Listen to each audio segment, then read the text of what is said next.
The empire that knew everything. For 10,000 cycles, the Galactic Empire believed in a single, unshakable truth. Nothing existed beyond its knowledge. Across the spiral arms and deep voids between them, the Empire's reach extended through silent observation and absolute documentation. Every star system had been surveyed, every biosphere analyzed, every emerging civilization categorized long before it could become a threat. The Imperial archives were more than records. They were certainty. Within their endless layers of quantum memory lived the entire known history of intelligent life. From the first methane-breathing philosophers of the Perseus Drift to the silicon hive minds buried beneath neutron-lit crusts near the galactic core. No species rose without being noticed. No technology emerged without being tracked. No fleet moved without leaving a signature. The Empire did not fear enemies. Enemies were predictable. They feared only one thing: the unknown. But the unknown did not exist until the ninth expansion armada vanished. The Orion Expanse was not considered important. A dim region on the edge of mapped space, it held little strategic value beyond scattered resource-rich systems and dormant stellar remnants. Still, routine scans had detected unusual industrial emissions from a yellow-class star deep within the sector. The signal had been faint, unrefined, but undeniably artificial.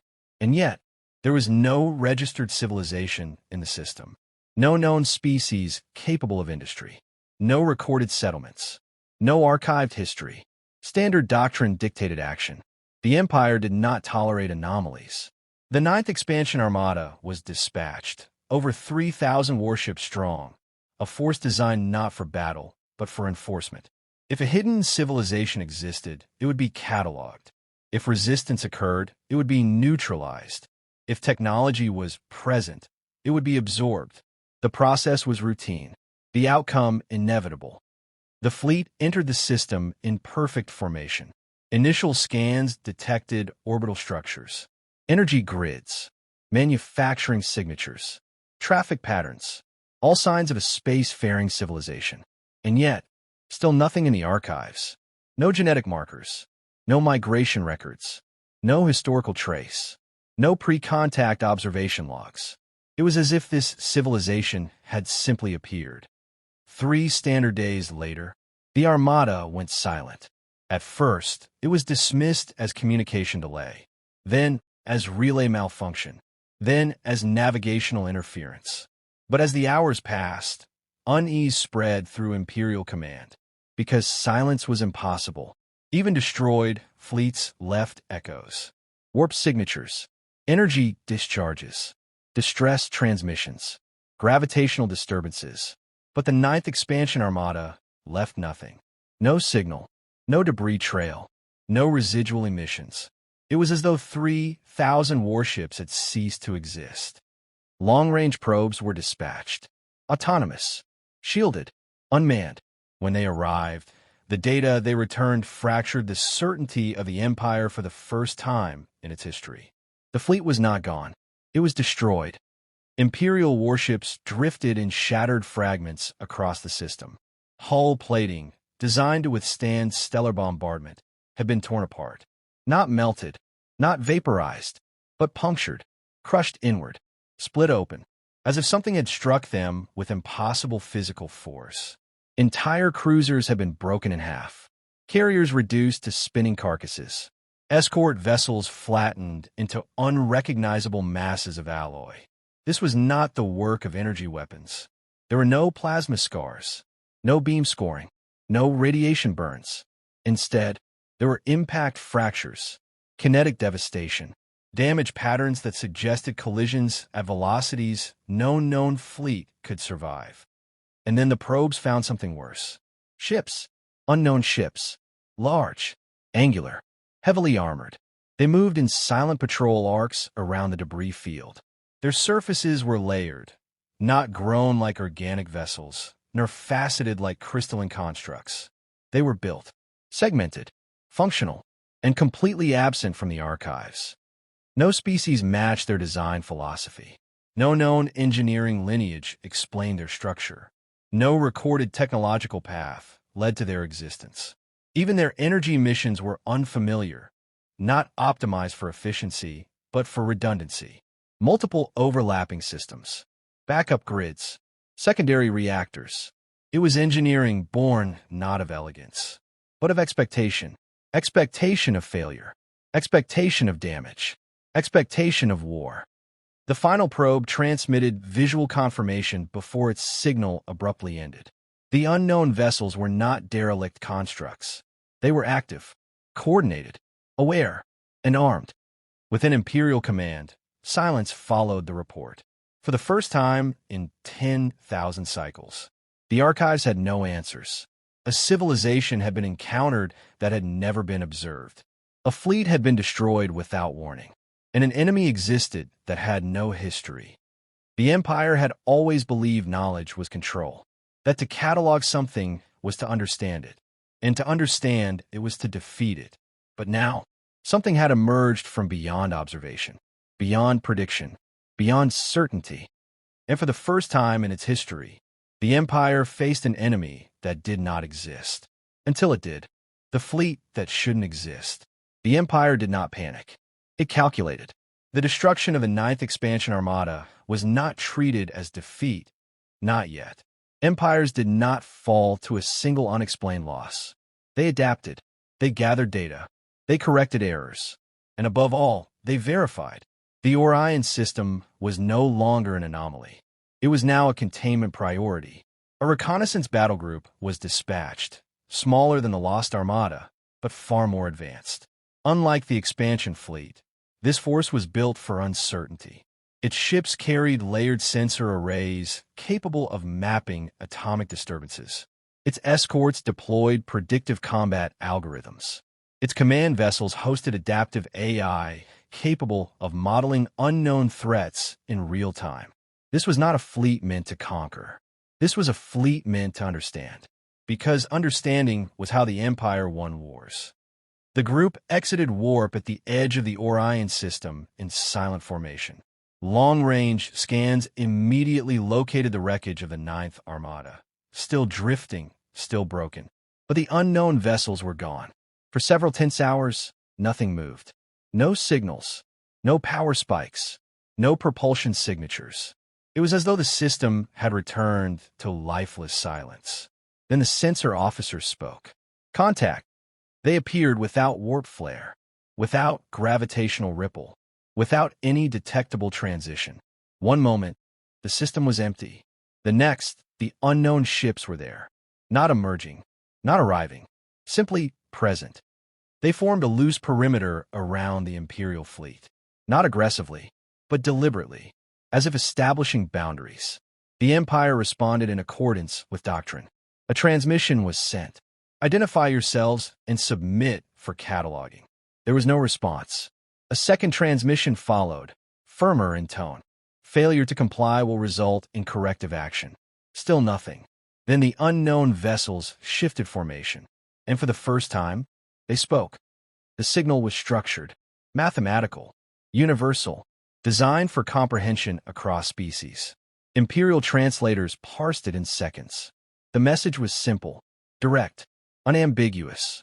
You are entering sovereign space. Within the command vessel, a murmur of disbelief rippled through the bridge. Sovereign space? The concept itself was archaic. The Empire did not recognize sovereignty. There was only inclusion, or resistance, and resistance was corrected. The response was immediate. Weapons were brought to readiness. Shield matrices activated. Strike patterns calculated. The unknown vessels made no attempt to retreat. Instead, they advanced. Imperial doctrine dictated engagement at range. Energy superiority had always ensured victory before enemies could close distance. The first volley of plasma lances struck the lead unknown ship. Brilliant arcs of star-hot energy slammed into its hull. The surface glowed, flared, but did not break. Sensor readings spiked. Armor density far exceeded theoretical limits. Layered composites, interlocking structural reinforcement, shock diffusion plating, not elegant, but brutally effective. Before the Empire could recalibrate, The unknown fleet returned fire, not with beams, but with projectiles. Solid masses accelerated to relativistic speeds. There was no glow, no warning, only impact. An Imperial cruiser ceased to exist as the projectile tore through its midsection. A second ship followed, split cleanly along its length. Shields, optimized for energy dissipation, failed instantly against physical force. The unknown ships continued their advance, closing distance, ignoring incoming fire, accepting damage that would cripple most fleets. One Imperial destroyer managed a direct hit against an advancing vessel's propulsion cluster. The target faltered, its engine output dropped, and yet it did not retreat. Instead, it accelerated using secondary thrusters, reorienting, rejoining formation. Imperial command attempted to establish tactical dominance, flanking maneuvers, suppressive fire, coordinated strike waves. But the unknown fleet did not respond as expected. They did not seek optimal positioning. They did not withdraw under pressure. They did not preserve assets. They fought to win, not to survive. Escort ships intercepted Imperial torpedoes by physically placing themselves in their path. Damaged vessels repositioned to shield intact ones. And when one unknown cruiser lost forward weapon capability, it did not fall back. It rammed. The collision shattered both ships, but the Imperial vessel was destroyed instantly. The unknown ship's sacrifice created an opening, and the fleet exploited it without hesitation. For the first time in recorded history, Imperial battle logic began to fail. Enemy behavior could not be predicted. Their decisions were inefficient, wasteful, illogical, and devastatingly effective. Within minutes, the reconnaissance group suffered catastrophic losses. Ships built on perfection were unprepared for an enemy built on resilience. Imperial vessels relied on avoiding damage. The unknown fleet expected it, planned for it, engineered around it. As the surviving Imperial ships initiated retreat protocols, a final transmission was intercepted, not from command, but from one of the unknown vessels. The translation arrived seconds before warp withdrawal. Leave. No threat. No boast. No declaration of victory. Just a statement. The Empire's fleet escaped, but did not return unchanged. For the first time, Imperial commanders submitted a battle report containing a phrase never before recorded. Enemy behavior suggests a warfare philosophy outside known rational models. It was the closest the Empire had ever come to admitting fear. The Empire loses control. Empires do not collapse in a moment. They fracture in certainty first. The battle report from Orion did not spread beyond high command. It was sealed, restricted, buried beneath classification layers reserved for existential threats. Because its conclusion was unacceptable, not defeat. The Empire had endured defeats before, but this was something else. The enemy could not be predicted. For 10,000 cycles, Imperial doctrine had been built upon one assumption. Everything that existed could be understood. Understanding created models. Models created control. Control created victory. But the Orion fleet did not follow any model. Their tactics violated optimization logic. Their formations abandoned efficiency. Their losses were accepted without hesitation. They did not fight to preserve strength. They fought to achieve outcomes. That distinction terrified the Empire, because it meant this enemy was not constrained by the same logic that governed every known civilization. They were not seeking dominance. They were not seeking territory. They were not even seeking victory in the traditional sense. They were seeking survival, and survival made them unpredictable. Emergency sessions convened across the highest tiers of governance. Archive cores were reanalyzed. Deep scans were performed. Genetic databases were cross-referenced against ancient migration patterns. Lost civilizations were re-examined. Even pre-imperial ruins were reviewed for matching technological signatures. Nothing. No historical trace. No evolutionary markers. No precursor records. No observational drift. No archaeological alignment. It was as if the Orion species had emerged from nothing. The Empire expanded its surveillance net. Stealth probes were sent deeper into the system. What they found was not chaos. It was structure. Orbital infrastructure surrounded the third planet of the system. Shipyards operated in synchronized patterns. Defense platforms rotated through layered patrol grids. Mining fleets harvested outer belt resources. Signal traffic flowed in structured bursts, not for dominance, but for coordination. This was not a war machine. It was a civilization. Visual data soon followed. The species was bipedal, carbon-based, symmetrical, physically unremarkable.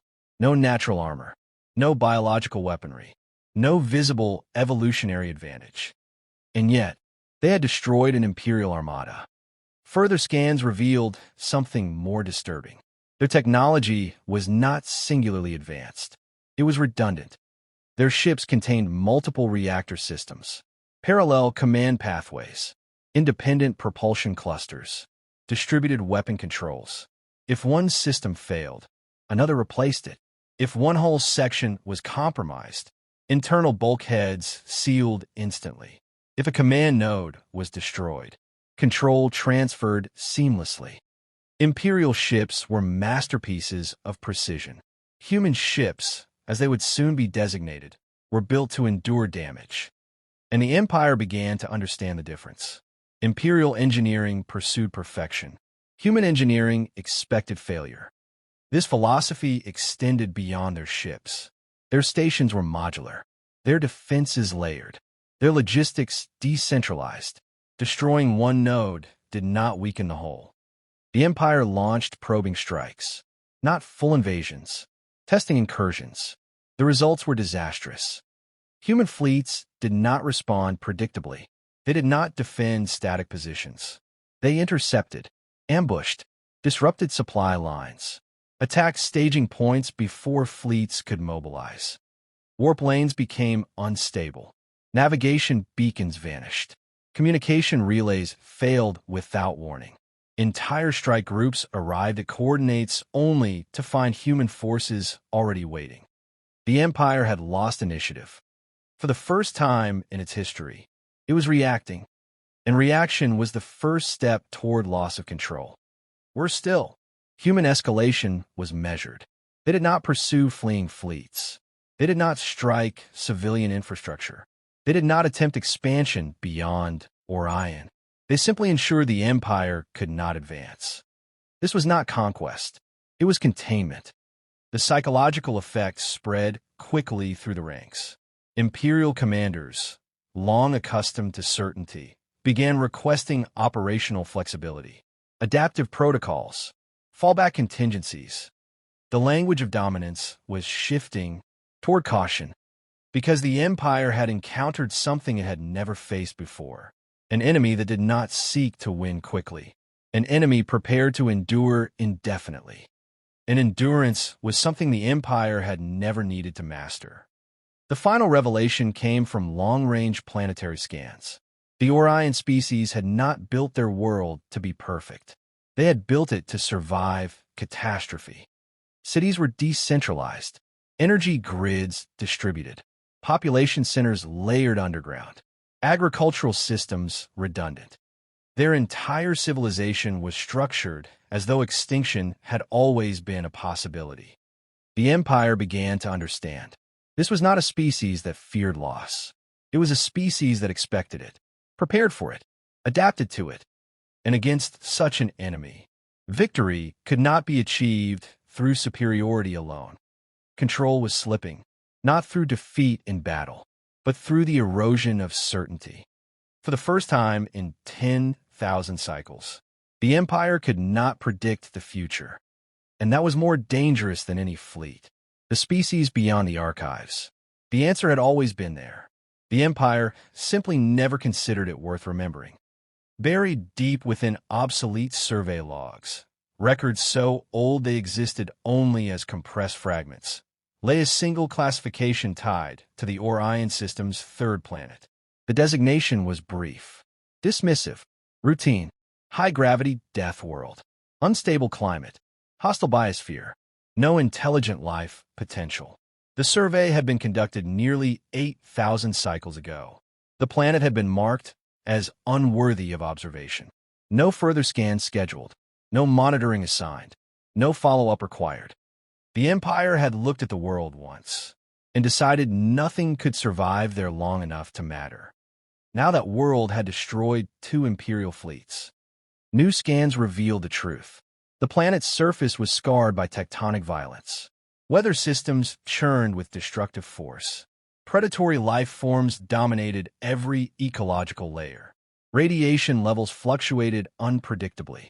Seasonal shifts caused catastrophic environmental change. It was chaos. No stable species should have evolved intelligence there. No civilization should have endured. And yet, humanity had not only survived, it had thrived. Analysis of their planetary history revealed a pattern that chilled Imperial scholars. Their development had not been linear.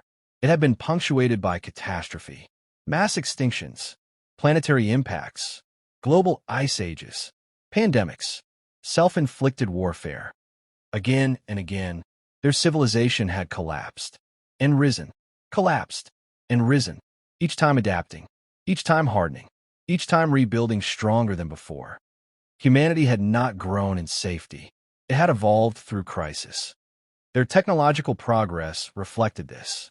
Not elegance, not optimization, but resilience, redundancy, improvisation. Their first machines had been designed to survive failure. Their first networks built to endure disruption. Their early spaceflight systems engineered with overlapping safeguards. Even their digital infrastructures were decentralized. Humanity did not trust perfection. They trusted recovery. So when they reached the stars, they carried that philosophy with them. Their ships were not graceful. They were layered, reinforced, segmented, designed to keep fighting after sustaining damage that would disable any Imperial vessel. Where the Empire pursued dominance, humanity pursued endurance. And endurance proved stronger. When the Empire's full retaliation fleet arrived at Orion, it did so with overwhelming force. Thousands of warships, advanced command systems, adaptive targeting arrays, enough power to subdue entire sectors. Humanity did not retreat. They did not scatter. They did not plead. They advanced. The battle that followed was not elegant. It was brutal. Human ships closed distance rapidly, accepting losses to break Imperial formations, using mass-driven weaponry to shatter shielded vessels, deploying sacrificial escorts to intercept energy lances, turning damaged ships into strategic assets rather than liabilities. Every time an Imperial commander identified a weakness, humans exploited it faster. Every time the Empire attempted to isolate targets, humans disrupted coordination. The Empire sought decisive victory. Humans sought survivable outcomes. And that difference decided the battle. Hours later, the Imperial fleet was gone, not annihilated in a single moment, but dismantled piece by piece, formation by formation, until retreat became the only remaining option. Human forces did not pursue. They simply held their position. And then, they transmitted. The message was translated without difficulty. It contained no threat, no declaration, no demand, only a statement. We are not in your archives because we survived without you. The meaning settled heavily across Imperial command. Humanity had never been hidden. They had simply grown where the Empire never bothered to look, on a world deemed too hostile to matter, in conditions considered too chaotic to sustain intelligence.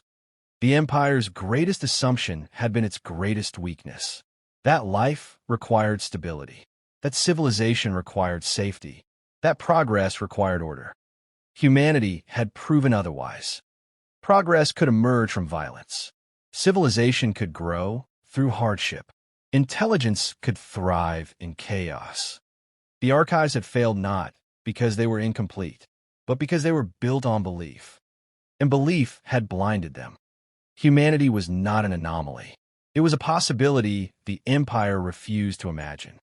Now the galaxy faced a species shaped not by peace, but by survival. A species that did not seek conquest, but would never surrender. And for the first time in its history, the Empire understood something that could not be archived. Resilience. Because some civilizations do not need to be recorded to endure. They simply refuse to disappear.